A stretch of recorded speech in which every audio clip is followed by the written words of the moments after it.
The Chevron Richmond Refinery lies approximately 10 miles northeast of San Francisco in California's Contra Costa County. The 2,900-acre facility was initially established in 1902 and primarily makes transportation fuels such as gasoline and diesel, as well as lube oils. The refinery can process up to 250,000 barrels of crude oil per day. The first step of the refining process takes place in the crude unit, where crude oil is cleaned and heated before entering the distillation tower. Inside the tower, the crude oil is boiled. The vapor then condenses into various liquid hydrocarbon fractions, or streams, including jet fuel, diesel, and gas oil. The different streams exit the distillation tower through separate pipes or side cuts that lead to other sections of the refinery. On August 6, 2012, the crude unit was operating normally. Around 3:50 that afternoon, an operator was performing a routine check when he noticed a small puddle on the ground near the distillation tower. The liquid appeared to be dripping from an 8-inch insulated pipe 14 feet overhead. The leaking pipe was a section of the tower's number 4 side cut line, which operated at a temperature of 640 degrees Fahrenheit and contained light gas oil, a combustible liquid similar to diesel fuel. Chevron inspectors knew that over the years, the walls of the number 4 side cut had thinned due to corrosion, but they did not realize how close this particular segment was to failure. There was no shutoff valve between the pipe and the distillation tower, and no way to isolate the leak. The head operator was called to the scene. Although he believed the situation was serious, he did not believe the small leak warranted immediately shutting down the unit and stopping production. Following Chevron's standard practice for responding to hazardous leaks, refinery firefighters were sent to the scene.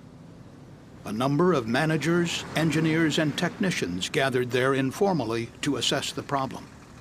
The group discussed a recommendation from an operator to shut down the unit, but they decided to first try to pinpoint the leak by removing insulation from the pipe while the crude unit was still running. They hoped they could stop the leak with a temporary metal fitting known as a clamp. A Chevron firefighter tried using a pike pole to hook and pull away the insulation, but this poking action was deemed too dangerous because it was moving the pipe. The CSB later found that the tip of the pike likely caused a small puncture in the already thinned pipe. As the unit continued to operate, workers assembled scaffolding directly beneath the leaking pipe. 2 firefighters then used a hook to remove the insulation from the pipe. As they were working, hydrocarbon vapor began to flow out from underneath the insulation. The 2 firefighters backed away from the growing vapor cloud. As the hot vapor mixed with air, it ignited. That fire was quickly put out, and the 2 firefighters immediately climbed down off the scaffolding. But the exact location of the leak was still obscured by the remaining insulation and firefighting water. So the Chevron firefighters attempted to strip the insulation off the pipe with high-pressure water. But the leak suddenly worsened, and hot hydrocarbon liquid started to spray out of the pipe. A decision was finally made to begin an emergency shutdown of the crude unit. But it was too late. Suddenly, the pipe ripped open. A vapor cloud formed and rapidly expanded as the large inventory of hydrocarbons in the distillation tower started to vent through the ruptured pipe. The vapor cloud immediately spread over hundreds of feet, engulfing all 19 people who had gathered nearby. The firefighters and operators struggled to escape through the dense hydrocarbon cloud, unable to see. They had to feel their way out, some on their hands and knees. At approximately 6:30 p.m., 2 minutes after the huge vapor cloud formed, the hydrocarbons ignited. One firefighter was trapped inside a fire engine when it was suddenly engulfed in flames. He radioed for help. Mayday, mayday, mayday! This is Foam 60. But when he received no response, he assumed everyone else was dead. To escape the inferno, he fled through what witnesses described as a wall of fire.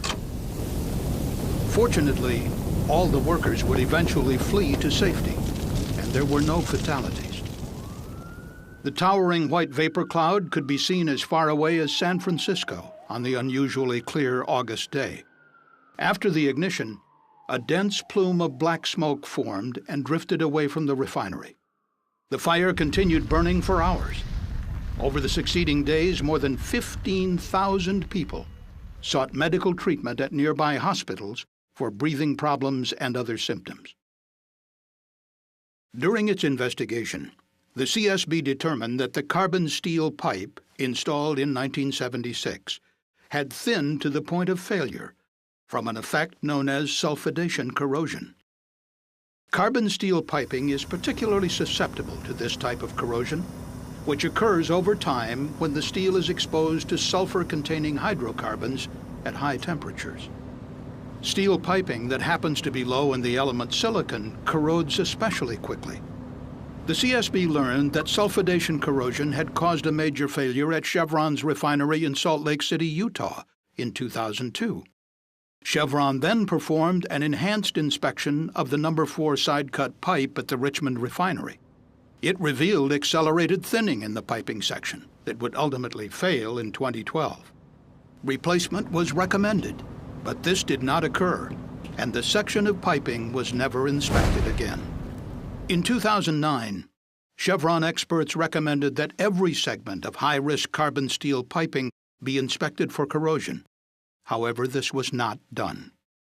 During a maintenance turnaround of the crude unit in 2011, Chevron inspectors examined some, but not all, locations along the No. 4 side cut and found significant thinning.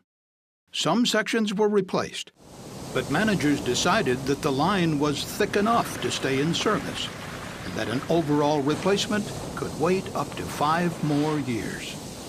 According to CSB investigators, a key lesson is that each and every segment of the piping should have been inspected. Most importantly, the pipe should have been replaced much earlier with an inherently safer corrosion-resistant alloy. The CSB also concluded that had the crude unit been shut down when the leak was first noticed, the massive fire likely would not have occurred. The 19 workers would never have been endangered, and the community would have been protected. For more information on the CSB Chevron investigation, please visit csb.gov. Ground monitor, we're going to supply from this hydrant. We got to supply that ground monitor with our 5-inch. Oh, okay. I see it. All right, so you may want to add back in. We're going to back in.